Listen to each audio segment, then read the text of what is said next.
আসলে তো আবার আসবে। হ্যাঁ আবার আসবে, হ্যাঁ অবশ্যই আবার আসবে।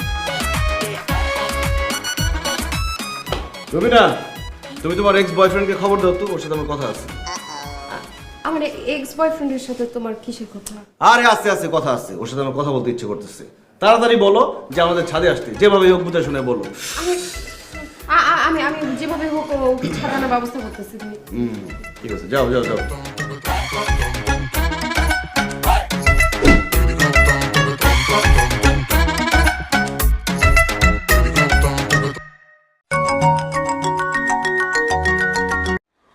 হ্যালো, কে বলছেন? ও মাই গড ইমরান, তুমি এটা কি বললা? আমি কে? আমি রুবিনা, তোমার এক্স।